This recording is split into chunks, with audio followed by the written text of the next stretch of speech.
এটা হচ্ছে ঢাকা বিমানবন্দর রেলওয়ে স্টেশন। ঢাকা বিমানবন্দর রেলওয়ে স্টেশন কিন্তু এয়ারপোর্টের কাছাকাছি অবস্থিত, আপনারা জানেন।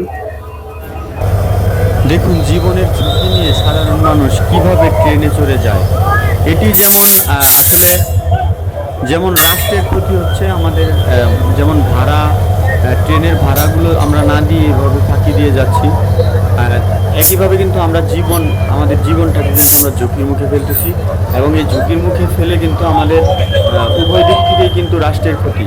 একজন বাংলাদেশের একজন নাগরিক যদি কোনো অ্যাক্সিডেন্ট হয়, একজন নাগরিক হারালো, এবং এই যে সরকারি যে পরিবহন ব্যবস্থা বাংলাদেশ রেলওয়ে কিন্তু কোটি কোটি টাকা প্রতিদিন এভাবে হাজার হাজার মানুষ যাতায়াত করার কারণে কিন্তু কোটি কোটি টাকা কিন্তু লোকসান গুনতে হচ্ছে। এবং এই লোকসানগুলো যদি টিকিট কেটে যদি যেত, অবশ্যই কিন্তু আমাদের রাষ্ট্রের কিন্তু অনেক অবকাঠামোগত উন্নয়ন করতে আরও অনেক সহযোগী ভূমিকা পালন করতে। তো আমরা আসলে জীবনের ঝুঁকিও নিচ্ছি এবং রাষ্ট্রকেও কিন্তু ফাঁকি দিচ্ছি।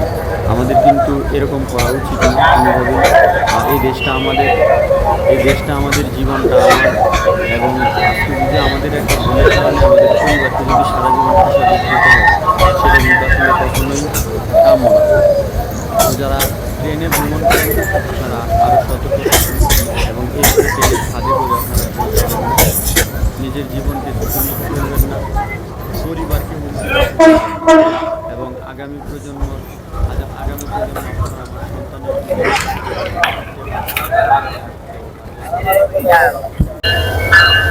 চলন্ত ট্রেনের সাইড দিয়ে এভাবে দৌড়ানো কিন্তু খুব রিস্ক।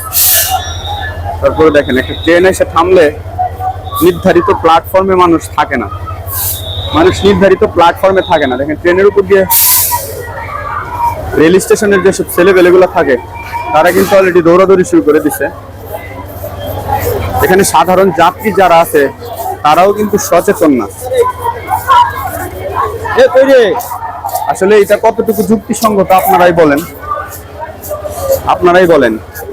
যারা বিশেষ করে বেশিরভাগ সময় যারা নিম্ন আয়ের মানুষ তারাই মূলত ট্রেনে যায়। এইভাবে কিন্তু ট্রেনে ভ্রমণ করা কোনোভাবেই সমুচিত না, কোনোভাবেই উচিত না। দেখেন এইভাবে ট্রেনে চলাচল করা কোনোভাবেই যুক্তিসঙ্গত না।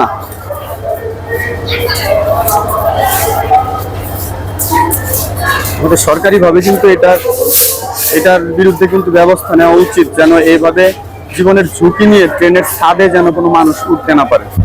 দেখেন একদম পুরো ট্রেন। এখন কিন্তু কোনো ঈদ নাই, কোনো ঈদের চাপ নাই, যাত্রী আছে প্রচুর, এটা ঠিক আছে, প্রচুর যাত্রী আছে। ট্রেনটা অনেক বড়, তবুও মানুষ টিকিট না কেটে এভাবে কিন্তু ট্রেনের ছাদে জীবনের ঝুঁকি নিয়ে ভ্রমণ করতেছে। এটা কিন্তু আসলে কোনোভাবেই ঠিক না। আমরা যারা সাধারণ যাত্রী যারা আছি, আমাদের কিন্তু আরো অনেক সচেতন হওয়া দরকার, প্রয়োজন। আপনারা দেখেন পুরোটা ট্রেন কিন্তু ভরে গেছে। এটা হচ্ছে ঢাকা বিমানবন্দর রেলওয়ে স্টেশন। তো বিমানবন্দর রেলওয়ে স্টেশন থেকে যদি এই অবস্থা হয়, সামনে তো আরো অনেক স্টেশন বাদ আছে। বাংলাদেশ রেলওয়ে আসলে এই ট্রেনটা কোন ট্রেন এবং ট্রেনটা কোথায় ছেড়ে যাবে আমি আসলে সঠিকভাবে বলতে পারতেছি না। তো বাংলাদেশের যেই প্রান্তেই যাক না কেন, এইভাবে কিন্তু জীবনের ঝুঁকি নেওয়া কোনোভাবেই ঠিক না। দেখেন ট্রেনটা অনেক বড়। ট্রেনগুলো আসলে যখন কোনো বেলি ব্রিজ দিয়ে পার হয়, আপনারা হয়তোবা যারা ট্রেনে চলাচল করছেন তারা হয়তোবা দেখে থাকবেন, যারা এই বেলি ব্রিজ যখন পার হয় একটা ট্রেন যখন বেলি ব্রিজ দিয়ে পার হয়, ট্রেনের উপর দিয়ে সর্বোচ্চ 1.5 হাত বা 2 হাত, সর্বোচ্চ 2 হাত জায়গা মতো থাকে।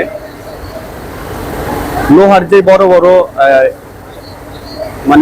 লোহার যে ব্রিজগুলো থাকে, অনেক মোটা মোটা লোহার অ্যাঙ্গেল থাকে, সেগুলোর নিচ দিয়ে কিন্তু আপনার সর্বোচ্চ 1.5 থেকে 2 হাত জায়গা থাকে।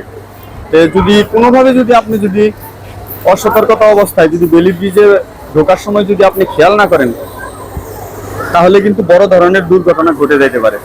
এবং এই ধরনের ঘটনা ঘটেও বাংলাদেশে। বেলি ব্রিজ দিয়ে পার হওয়ার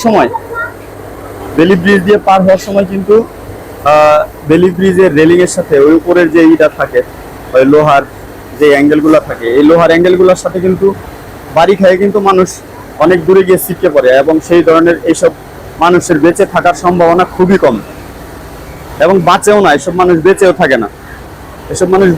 না সারা জীবন। কিন্তু আসলে আমাদের একটা ভুল কিন্তু সারা জীবনের কান্না।